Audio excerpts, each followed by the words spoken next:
பாடகி சின்மயி அவங்களுடைய இப்போ வந்து வைரல் ஆகியிருக்க விஷயம், அவங்க பாடின பாட்டுனால அவங்க வைரல் ஆகியிருக்காங்கன்னு. அவங்க பாட்டு பாட ஆரம்பித்து தான் வெளியில் வந்தவங்களே, அவங்க சிங்கரும் கூட.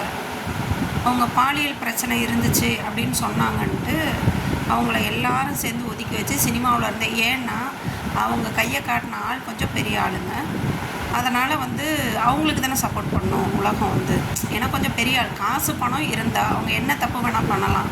அது பழி சொல்கிறவங்க காசு பணம் இல்லாதவங்களாக இருந்தாலோ அல்லது அவங்களோட கீழே இருக்கவங்களா இருந்தாலோ அவங்களுடைய கெதி இதுதான்றது சினிமாவில் மட்டும் இல்லை, உலக வாழ்க்கையிலே நடந்துகிட்ருக்கிறது தான். இன்றைக்கும் நிறைய பொண்ணுங்க தனக்கு நடக்கிற விஷயத்தை வெளியில் சொல்லாமல் இருக்கிறதுக்கு காரணம், வெளியில் சொல்லி வெளியில் போயிட்டோம்னா அவளுக்கு என்ன மாதிரி பட்டத்தை கொடுப்பாங்க அப்படின்றது எல்லா லேடிஸுக்குமே தெரியும். எல்லா லேடிஸுக்கும் ஒன்றும் இல்லை, சிம்பிளாக பஸ்ஸில் போகிறப்ப நடக்கிற விஷயம். லேடிஸ் நாங்கள் அமைதியாக இருக்கோம், அது பின்னாடி வர்ற ஆம்பளைங்க, முன்னாடி இருக்கிற ஆம்பளைங்க, இல்லை கண்ட்ராக்டருங்க, பஸ்ஸில் வர கண்ட்ராக்டர்கிட்டையே இந்த பொண்ணுங்களை சீன்றது, தூங்கிட்டு வர்ற பொண்ணுங்களை சீன்றது, இதெல்லாம் அனுபவப்பட்டு நிறைய லேடிஸ்க்கு இந்த பிரச்சனை நடந்திருக்கும். ஆனால் வெளியில் சொல்ல மாட்டாங்க. ஏன்னா கௌரவம், அது வந்து வெளியில் சொல்லிட்டோன்னா நமக்கு வந்து நம்மளை தப்பாக பேசிடுவாங்க. அந்த ஃபேமிலியே அவங்களுக்கு வந்து கூட நிற்காது. இவன் அடங்க மாட்டா, இதெல்லாம் போய் வெளியில் சொல்லுவாங்களா பண்ணுவாங்களான்னு. அப்போ சட்டம் எதுக்காக வந்து இப்படி ஒரு விஷயம் வந்து இது தப்பு, இது பாலியல் சுரண்டல், பாலியல் ரீதியாக துன்புறுத்தல். ஒரு பொண்ணுக்கு நடக்கிற, ஒரு ஆணுக்கும் பொண்ணுக்கும் வித்தியாசம் என்னன்னு கேட்டால், ஆணால் எல்லா விஷயத்தையும் ஃபேஸ் பண்ண முடியும், பொண்ணால் உடல் ரீதியாக ஃபேஸ் பண்ணுறது கொஞ்சம் கம்மி. ஆனால் பொண்ணுங்க இன்றைக்கி எல்லா விஷயத்துலேயும் முன்னே வர்றாங்க, ஆம்பளைக்கு ஈக்குவலாக வர்றாங்க. அது எந்தெந்த விஷயத்துலன்னா எனக்கு தெரியல. எனக்கு தெரிஞ்ச ஒரு குறிப்பிட்ட லிமிட் இருக்குது, அந்த லிமிட்டுக்குள்ளார தான் பொண்ணுங்க ஆணுக்கு ஈக்குவலாக போக முடியும் அப்படின்றது எனக்கு எட்டின அறிவுக்கு வரைக்கும் இவ்வளோ தான் போக முடியும்னு இருக்குது. ஆனால் எந்த ஆம்பளை வந்து என்ன ஒரு பொண்ணு வந்து சுரண்டலான்னு அவ்வளோ சீக்கிரம் சொல்கிறதுக்கு சான்ஸ் இருக்கும். அந்த மாதிரி பொண்ணுங்க பண்ணவும் மாட்டாங்கன்னு நான் நம்புகிறேன் இப்போ வரைக்கும்.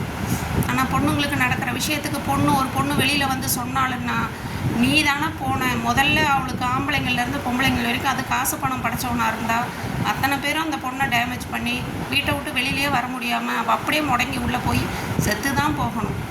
இந்த மாதிரி இன்றைக்கி வரைக்கும் நடந்துட்டு தான் இருக்குது. அவங்க மீட்டூவில் போனாங்க, அவங்க போட்டாங்க அப்படின்றப்போ நானே நினச்சேன் இதை நானுமே வெளியில் போட்டு பண்ணணும்னு. ஆனால் எனக்கு அப்புறம் என்னுடைய ஃபேமிலி மெம்பர்ஸ்லாம் இருக்காங்க, அங்கே பொன் குழந்தைங்களாம் இருக்குது, எனக்கும் ஒரு பொன் குழந்தை இருக்குது. இதுங்களுடைய இதை வந்து மாற்றிடுவாங்க, நாளைக்கு பேரையே கெடுத்து விட்டுருவாங்க. அந்த ஒரே காரணத்துக்காக நான் இல்லை, நிறைய லேடிஸ் இதை உள்ளே மறைச்சிக்கிட்டு தான் இருக்காங்க. இது வந்து ஒருத்தருக்கு அவங்களுக்கு இப்போ ஒரு பாட்டு பாடினாங்க, வைரல் ஆகிடுச்சு, வைரல்ன்றாங்க. என்ன வைரல் எனக்கு புரியல. வைரல்னால் ஒரு விஷயத்தை பரபரப்பாக பண்ணி விட்ருவாங்க. பண்ண வேண்டிய விஷயத்தை பண்ணுங்கப்பா, பண்ண வேண்டிய விஷயத்தை பண்ணுங்கள். மோனாலிசாவா ஒரு பொண்ணு, குருவிக்கார பொண்ணோ ஏதோ மணி வித்த பொண்ணு, அந்த பொண்ணு கண் அழகாக இருந்துச்சுன்னு சொல்லி அந்த பொண்ணை வைரலாக்கி இன்றைக்கி அந்தளவுக்கு பாப்புலர் ஆக்கி விட்டீங்க வந்துட்டு. ஆனால் உண்மையிலே கஷ்டத்தில் இருக்கவங்க அவங்க வெளியில் வரணும், அவங்கள காப்பாற்றணும், அவங்களுக்கு ஏதாவது இது பண்ணணுன்ற விஷயம் வெளில வர மாட்டேங்குது. அது என்னன்னே தெரியல, அப்படியே அமுங்கி போயிடுது வந்துட்டு. தேவையே இல்லாமல் கவர்ச்சி காட்டுறவங்க, இந்த அரசியல்வாதிங்க படம் ஒன்றுமே இருக்காது. ஒரு சாக்லேட் வாங்கி கொடுத்தா கூட வீடியோ எடுத்து போடுறது, இன்றைக்கி அது வைரல்ன்றாங்க வந்துட்டு. உண்மையில் கஷ்டத்தில் இருக்காங்க, அந்த விஷயத்தை வெளியில் கொண்டுட்டு வரணும், அவங்கள காப்பாற்றணுன்ற எண்ணம் இன்றைக்கி வரைக்கும் யாருக்கும் இல்லை. அது காப்பாற்றவும் போவாங்களான்றது எனக்கு தெரியல. இன்றைக்கி அவங்க சின்மயினுடைய இது இப்படி போகுது, இந்த மாதிரி எத்தனை பேர் இருக்காங்கன்றது யாருக்காவது தெரியுமா? எத்தனை பேர் இந்த மாதிரி பிரச்சனையில் இருக்காங்க, வெளியில் சொல்ல முடியாமல் இருக்காங்க அப்படின்றது யாருக்காவது தெரியுமா? யாராவது உண்மையை சொல்லுவாங்களா? சொல்ல மாட்டாங்க. வைரல் ஆக்காதீங்க. இந்த மாதிரி லேடிஸ் இருக்காங்கன்னா அவங்கள காப்பாற்றி விட பாருங்கள் வந்துட்டு. இதுக்குன்னு ஒரு சட்டத்தை போடுறீங்க, ஒன்றுத்துக்கும் ஒரு சட்டம் இருக்குது. உங்களுக்கு ஏதாவது பிரச்சனைனா போலீஸ்கிட்ட போங்க, மகளிர்கிட்ட போங்க, மகளிர் போலீஸ் ஸ்டேஷன் போங்க, இல்லைன்னா போய் தாசில்தார்கிட்ட போங்க, கலெக்டர்கிட்ட போங்க, சிஎம் கிட்ட போங்க, ஐஜி கிட்ட போங்க. இதெல்லாம் சொல்கிறீங்களே, அதெல்லாம் வச்சுட்டு என்ன பண்ணுறீங்கன்றது யாருக்காவது தெரியுதா? இன்றைக்கி வரைக்கும் அதனால் எந்த உதவியாவது பொண்ணுங்களுக்கு கிடச்சிருக்கு, காப்பாற்றப்பட்டிருக்காங்களான்னா அது உண்மையில் கிடையாது. அதில் நானும் ஒருத்தி. ஏன்னா சோக கதையை மட்டுமே போடலை, எங்களுக்கும் சிரிக்க தெரியும், எல்லாம் பண்ண தெரியும். ஆனால் சிரிக்கிறதுக்கு பயம்தான். சிரித்தோம்னா வேறு ஏதாவது பட்ட பேர் கொடுத்துருவாங்க.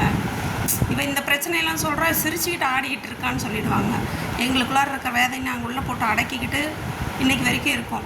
இப்போ உங்களுக்கு தெரியுது அந்த பொண்ணுடைய குரல் வந்து அவ்வளோ நல்ல குரல், போட்டு அடக்கிட்டாங்க முடக்கிட்டாங்க அப்படின்னு தெரியுது. நான் இனிமேட்டு இப்படி ஒரு பிரச்சனை வர்றப்போ அந்த பிரச்சனையை தூக்கி போட்டுட்டு அவங்களுக்கு இருக்க திறமைக்கு மதிப்பு கொடுங்க. அதை விட்டுட்டு அந்த அவங்கள பெரியவங்களை பகைச்சிக்க முடியாது, பெரிய ஆளுங்களை பகைச்சிக்க முடியாது, இவங்களுக்கு சான்ஸ் கொடுக்கக்கூடாதுன்ட்டு ஒவ்வொரு இடத்துலையும் பண்ணுறாங்க இல்லையா, அதை மட்டும் நிறுத்துங்க. நாடு முன்னேறிடும். இது எனக்கு தெரிஞ்ச சின்ன கருத்து.